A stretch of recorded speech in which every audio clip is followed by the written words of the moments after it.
Welcome to day 28 of Living Your Happier Life.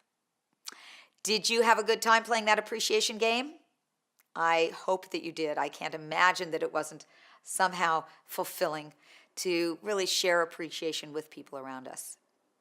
Now, so far we've talked about more of the close people in our lives, but today I want to talk about how important it is to build a support system that goes beyond just the friends and family. We're going to talk about building a support group.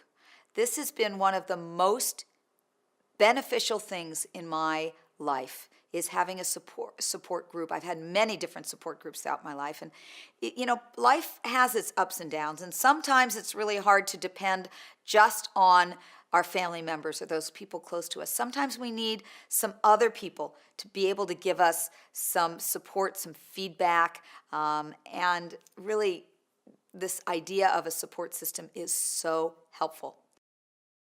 And this is, by the way, based on the ancient principle that whenever two or more people gather for a common purpose or a common goal, that they magnify their efforts so that they can more quickly and easily achieve what it is they want. You know, there's an acronym for that word team. It's together everyone achieves more, or I like to say together everyone achieves miracles. So I want to tell you about one of my first experiences with a support system. Remember that story that I told you a while back, that Holly and Bob story I talked about in the Pillar of the Heart?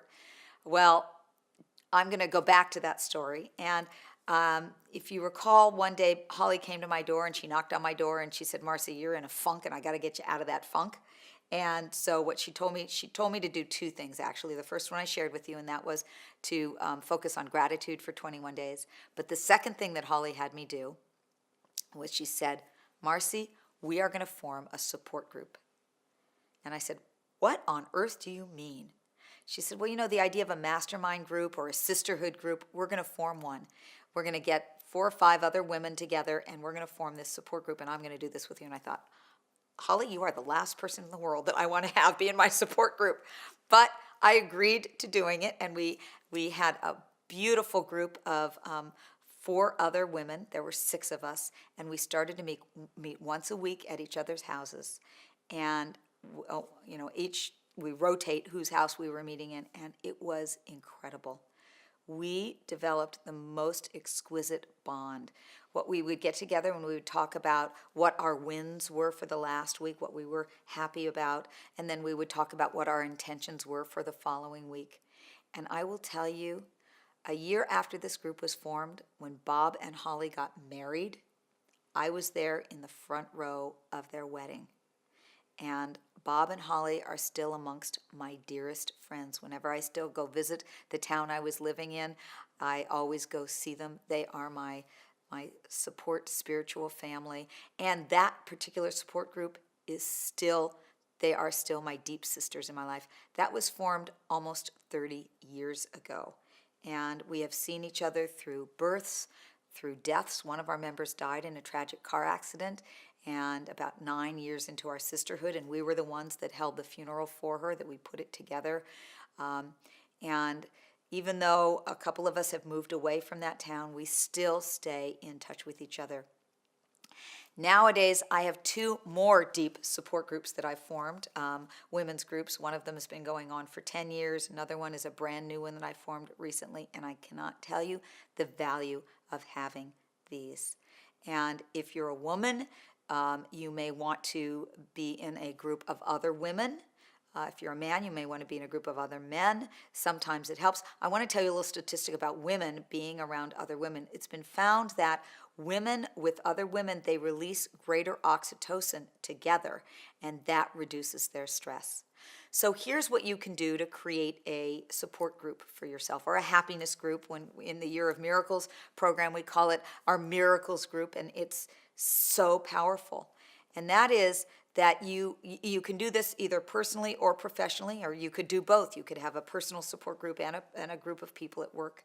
And what you do is you surround yourself with these women, and we have a specific format that we're going to share with you what you do in your meetings. And I recommend that you have these meetings every 2 weeks.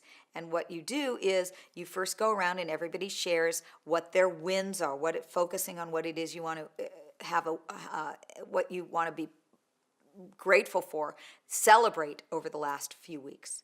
And then you go around and do another round of what it is you want to intention for the following 2 weeks. One of the women that I interviewed for Happy for No Reason, her name was Nancy Furster. She told me about her own unique support group, which included Albert Einstein and Helen Keller and I think it was Mother Teresa and Gandhi and Abraham Lincoln and Lao Tzu. And what she does is she has their quotes posted all around her home and her office, and some of them are in frames and others are on little notes on the mirror or next to her phone. And everywhere she turns, Nancy is getting constant reminders 24/7 from her own personal dream team. So I recommend that you find your own live in person, and they don't have to be in person, by the way. One of my support groups that I'm in right now, we meet via Zoom, and where we can see each other's pictures, and it works out beautifully. But make sure that you're creating your happiness dream team, so you are not on this journey alone. You can have the support of other people really intentioning your well-being and your happiness. And that's what I wish for you. And I know that it can take courage to really be open and vulnerable, but I will tell you, when you are, the benefits are going to be enormous.